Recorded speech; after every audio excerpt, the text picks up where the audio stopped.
سے ایک چھوٹی سی تقریر بھی سماعت فرمائی۔ کچھ دیر کے لیے میں بھی آپ کے سامنے حاضر آیا، اور میں کوئی نیا نہیں ہوں۔ آپ کے اس علاقے میں 5 آدمی میں بھی تقریر کیا ہوں، آج تو اللہ کا فضل ہے کہ بہت زیادہ ہے۔ الحمدللہ رب العالمین۔ جو میں نے پڑھا یہ خطبہ احادیث کریمہ میں ہے، اور اسی لیے میں اپنی تقریر میں اسی خطبے کو اپنایا ہے۔ اس کا ترجمہ پہلے بتا دوں، جو خطبہ پڑھا جاتا ہے آج تک خطبے کا ترجمہ نہیں بتایا جاتا، لیکن آج سن لیجئے۔ الحمدللہ رب العالمین والعاقبۃ للمتقین، یہی نہ پڑھاؤں۔ الصلاۃ والسلام علی رسولہ الکریم۔ اس کا ترجمہ یہ ہوا، الحمدللہ رب العالمین، تمام تعریفیں اللہ کے لیے۔ اگر آپ کہیے کہ سب تعریف فلاں کے لیے، تو کوئی نہ کوئی اعتراض کرنے والا مل جائے گا، کہاں ہے؟ ملے گا کہ نہیں؟ اگر آپ سے کسی کا کام ہو گیا اس کی تعریف کیجیے تو کوئی نہ کوئی ضرور معترض نکل آئے گا۔ کیوں؟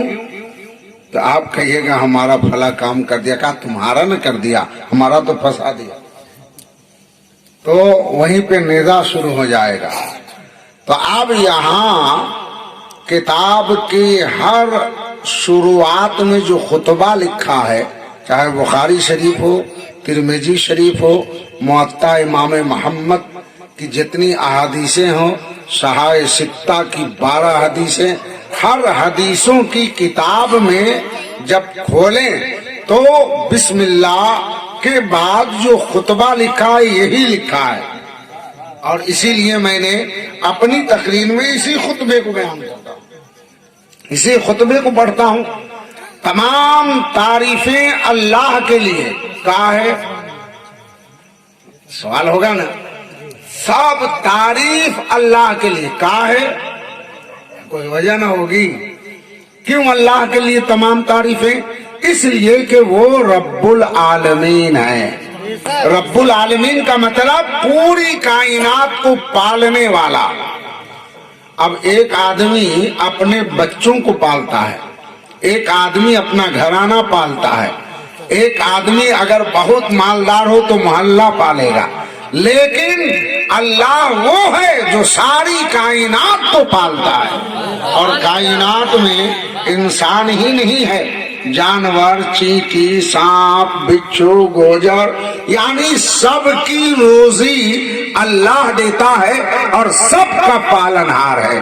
اس لیے تمام تعریفیں اسی رب کے لیے، تمام تعریفیں اسی اللہ کے لیے جو ساری مخلوقات کا پالنہار ہے۔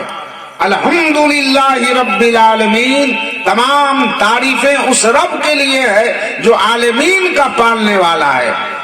والعاقبۃ للمتقین، اور آخرت میں بھلائی متقی کے لیے ہے۔ متقی کس کو کہتے ہیں؟ پرہیزگار کو۔ متقی کس کو کہتے ہیں؟ پرہیزگار کو۔ ارے آپ لوگ نہیں بولتے ہیں جھگڑا بڑا پرہیزگار بنا ہے، نہیں، آدمی کہتا ہے 70 چوہا کھا کے بلی چلی ہے تو پرہیزگار بنے ہو۔ تو آخرت میں بھلائی کس کو ملے گی؟ بھلائی کا مطلب اللہ کس کو بخشے گا، مصطفیٰ کی شفاعت کسے ملے گی، غوث پاک کس کی طرف سے ضمانت دار بنیں گے، خواجہ غریب نواز کس کو اپنے دامن میں چھپا کے لے کے جائیں گے، امام احمد رضا کسے اپنے پاس بلا کر غریب نواز کے دامن میں داخل کرا دیں گے؟ وہ کون ہے؟ پرہیزگار ہے۔ وہ کون ہے؟ پرہیزگار ہے۔ تو ادھر سے نمازی آواز دیتا ہے، اے مولانا آخرت میں خالی بھلائی پرہیزگارے کو ملے گا، عام اتنا دن سے نماز پڑھ رہے ہیں تو ہمارا کیا ہوگا؟ نمازی بولے گا کہ نہیں؟ تو وہ آستین چڑھا کے کہا، مولانا ارے میں تو نمازی ہوں۔ تو میں نے کہا اب جا کے لکھنے والے سے لڑو، اگر وہ لکھا ہوتا والعاقبۃ للمصلین، آخرت کی بھلائی نمازی کے لیے تو میں کہہ دیا ہوتا، لیکن کتاب میں تو والعاقبۃ للمتقین ہے، آخرت کی بھلائی پرہیزگاروں کے لیے۔ اب یہ رمضان کا مہینہ آ رہا ہے نا، تو روزہ رکھنے والا کہے گا مولانا صاحب ہم لوگ جو دن بھر بھوکے رہے اور روزہ رکھے تو ہمارا کیا ہوگا؟ تو اب یہاں اعتراض ہوتا ہے، مصنف جو لکھا ان سے اعتراض کہ کاش اگر آپ لکھ دیا ہوتا والعاقبۃ للمصلین، آخرت کی بھلائی نمازیوں کے لیے آپ لکھ دیا ہوتا، والعاقبۃ للصائمین، آخرت کی بھلائی روزہ رکھنے والوں کے لیے آپ کیوں نہیں لکھا والعاقبۃ للزکاتین والحج والعمرہ، آخرت کی بھلائی حج کرنے والے، زکات دینے والے، عمرہ کرنے والوں کے لیے ہے، کیوں نہیں آپ نے لکھا؟ تو جواب ملتا ہے میاں سنو، کوئی ضروری نہیں کہ جو نمازی ہو وہ پرہیزگار بھی ہو، کوئی ضروری نہیں جو نمازی ہو اور اس کے ساتھ ساتھ پرہیزگار بھی ہو، یہ کوئی ضروری نہیں ہے۔ آدمی نماز پڑھتا ہے اور اس کے باوجود جھوٹ بولتا ہے، نماز بھی پڑھ رہا ہے چوری بھی کر رہا ہے، نماز بھی پڑھ رہا ہے چغلی بھی کھا رہا ہے، نماز بھی پڑھ رہا ہے کسی کی برائی بھی کر رہا ہے، غیبت بھی کر رہا ہے، تو یہ کوئی ضروری نہیں کہ جو 5 وقت کا نمازی ہو وہ ہر برائی سے بچ رہا ہو، یہ کوئی ضروری نہیں جو رمضان کا روزہ رکھ لیا ہو وہ کبھی جھوٹ نہ بولتا ہو، کسی کا مال حرف نہ کیا ہو، زمین نہ دبایا ہو، ماں کو گالی نہ دیا ہو، باپ کو ستایا نہ ہو، بھائی کا حق مارا نہ ہو، بہن کے حقوق کو پامال نہ کیا ہو، پڑوسیوں پر ظلم و ستم نہ ڈھایا ہو، کسی کی برائی نہ کیا ہو، کسی کے خلاف نہ بکا ہو، یہ کوئی ضروری نہیں ہے۔ اگر کسی نے حج کر لیا تو اس سے بھی ضروری نہیں کہ حاجی ہو کر آ گیا تو اب وہ پرہیزگار ہو گیا ہے، وہ جھوٹ سے بچ گیا ہے، چوری نہیں کر رہا ہے، بےایمانی نہیں کر رہا ہے، آنکھوں میں حجاب ہے، شرم و حیا کا دل دادا بنا ہوا ہے، یہ کوئی ضروری نہیں ہے۔ لیکن اگر متقی پرہیزگار ہے تو نمازی ضرور ہوگا، پرہیزگار ہے تو روزہ رکھے گا، پرہیزگار ہے مال ہے تو حج بھی کرے گا۔ اگر پرہیزگار ہے، پرہیزگار اسی کو کہتے ہیں جو جھوٹ سے بھی بچا ہو، برائی سے بھی بچا ہو، نماز بھی ادا کرتا ہو، روزہ بھی رکھتا ہو، حج بھی کرتا ہو، زکات بھی دیتا ہو، عمرہ بھی کرتا ہو، بھائی کا حق دیتا ہو، بہن کو پہچانتا ہو، ماں کی خدمت کرتا ہو، باپ کی خدمت کرتا ہو، پڑوسیوں پر ظلم نہیں جاتا ہو، یہی انسان متقی ہے، پرہیزگار ہے، یہی متقی پرہیزگار ہے۔ یا رسول اللہ زندہ باد، اللہ اکبر، یا رسول اللہ۔ تو اس لیے میں نے لکھا والعاقبۃ للمتقین، آخرت کی بھلائی پرہیزگاروں کے لیے ہے۔ تو معاملہ حل ہو گیا، اگر پرہیزگار تو نمازی بھی ہے، روزہ بھی رکھے گا، پرہیزگار اسی کو نہ کہیں گے بڑا پرہیزگار ہے۔ اور صرف نماز پر ہم نہیں کہیں گے کہ آخرت کی بھلائی مل جائے۔ دیکھا نا اس دن سے آگ لگی ہے، ایک تو پاگل اٹھا تو کہا قرآن کی 26 آیت کو ہٹا۔ اب یہ چھوٹی منہ بڑی بات، یہ معاملہ ہے نا کہ 26 آیت یہ آتنک کا ہے۔ یہ پاگل کمبخت شیطان ملعون علم پر نہیں بولتا ہے، پیسے پر بولتا ہے، کسی نے دے دیا بول رہا ہے۔ اور یہ آج ہی آدمی نہیں بکا ہے، پہلے بھی لوگ بکے ہیں، اور اس پر ہمیں پریشان ہونے کی ضرورت نہیں ہے۔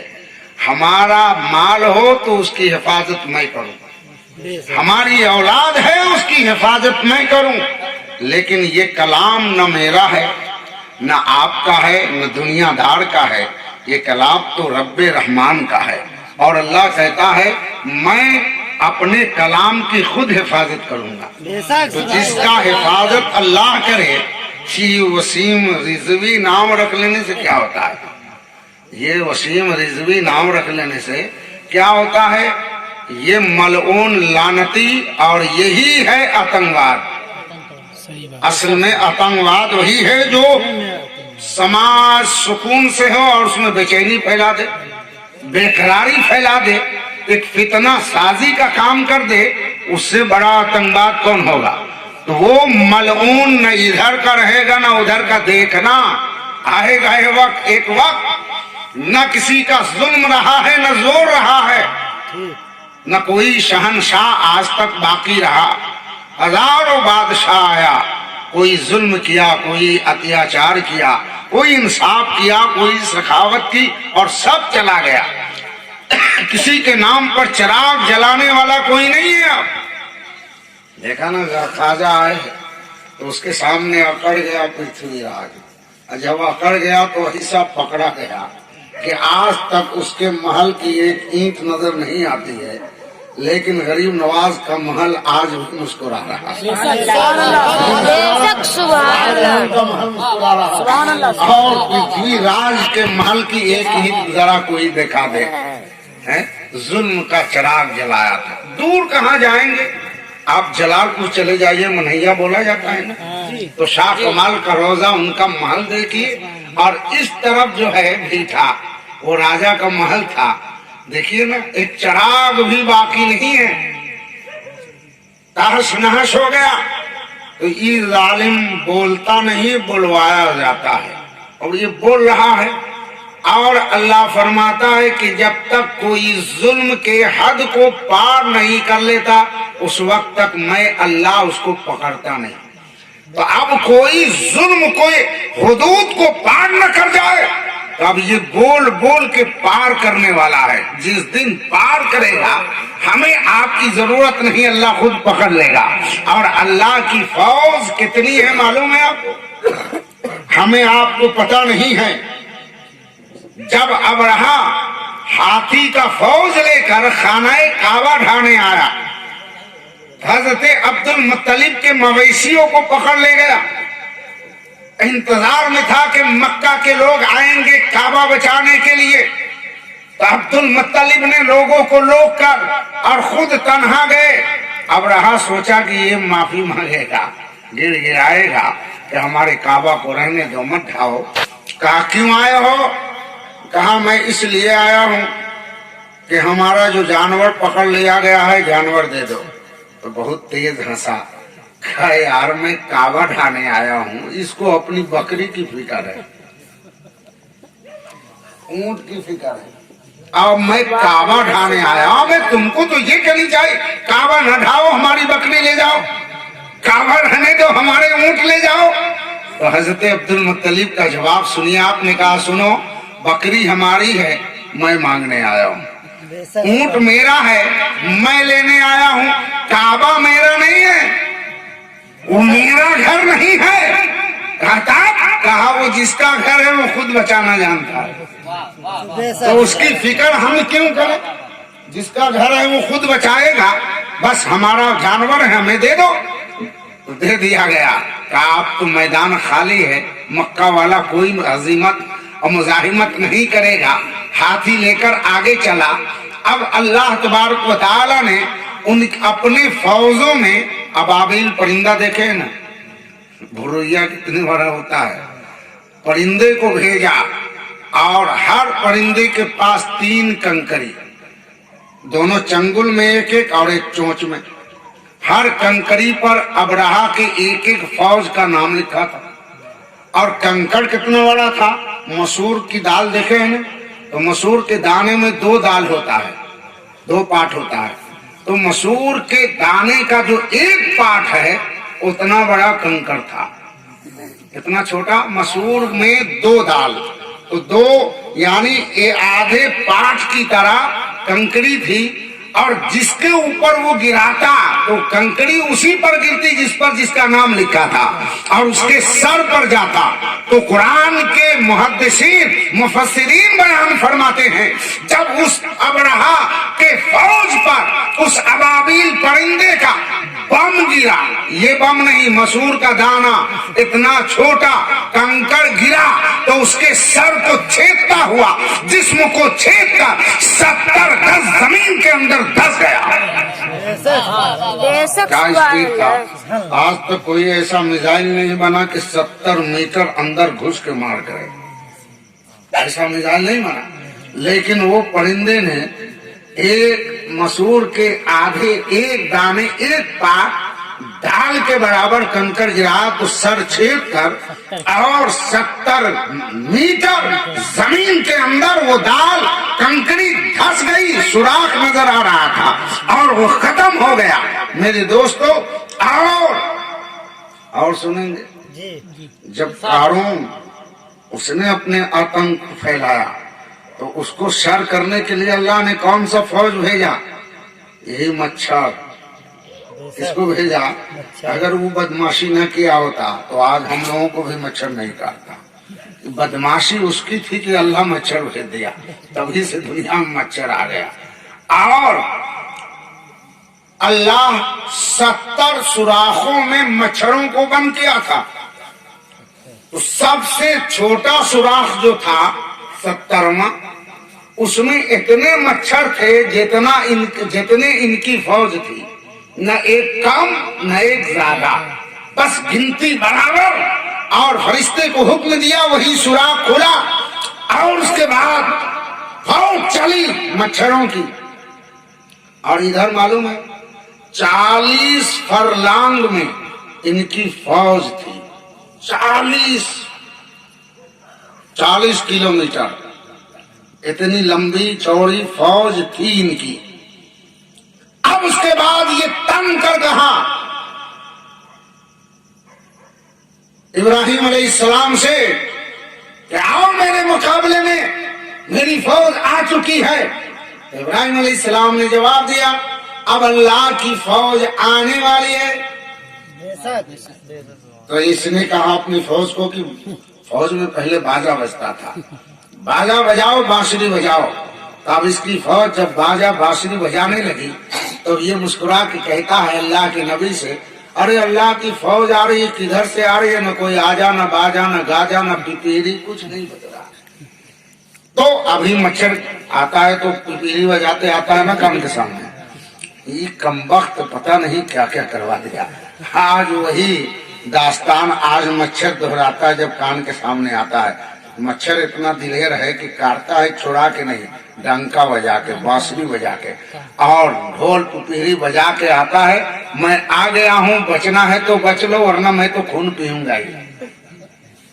इतना दिलेर है।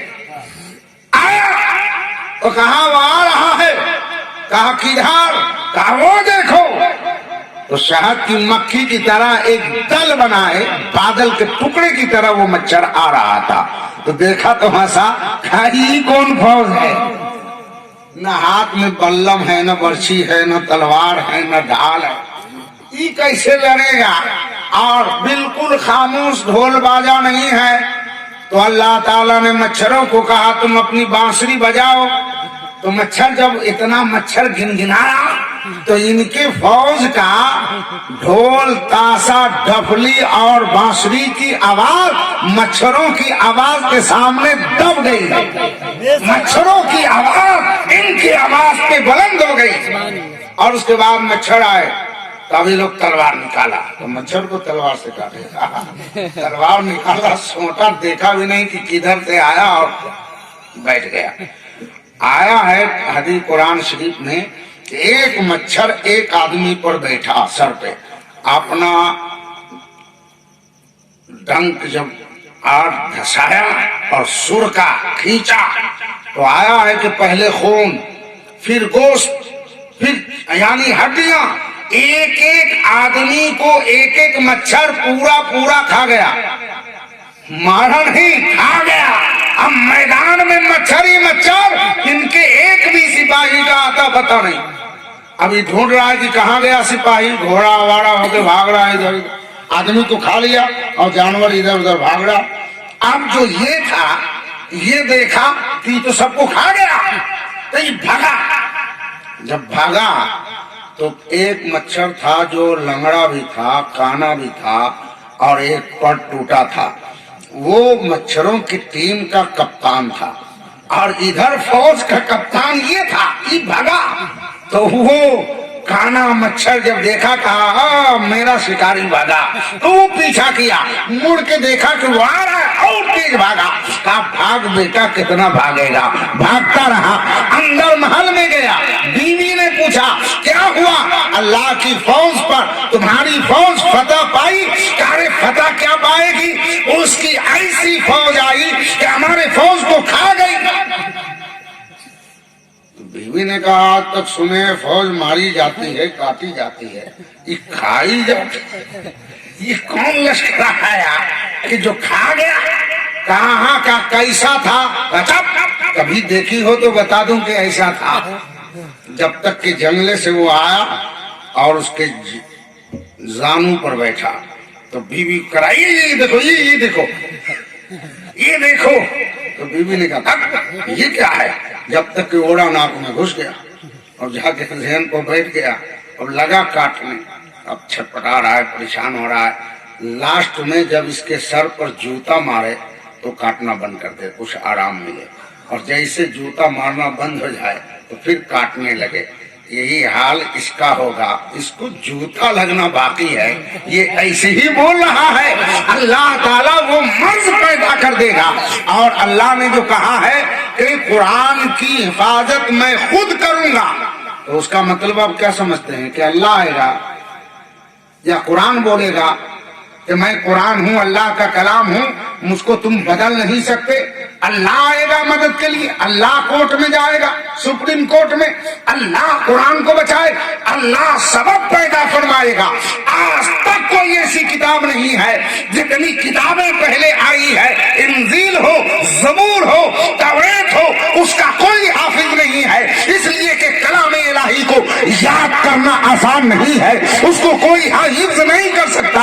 जिस नबी पर जो किताब आई है, जो सहीफे उतरे हैं, वही नबी उस किताब को याद कर सकता है, वही नबी उस सहीफे को याद कर सकता है। लेकिन ये करम है परवरदिगार का, रहमत है मेरे आका करीम का कि मैं कुरान जो आया है ये भी कलाम अल्लाह का है। अल्लाह ने जो हिफाजत का जिम्मा लिया है इतना आसान कर दिया कि 5 साल का बच्चा पूरे कुरान को याद करके सीने में महफूज कर लिया। 5 साल का बच्चा हाफिज कुरान बन गया। अभी स्टेज पर देखिए सब हाफिज कुरान। कुरान जो छपा है 30 पारे का, उसमें से 26 आयत तुम हटवा दोगे, और जो कुरान हाफिजों के सीने में नक्श है वो तुम्हारा बाप हटाएगा? बोलो, जो कुरान सीने में है उसको कौन हटाएगा?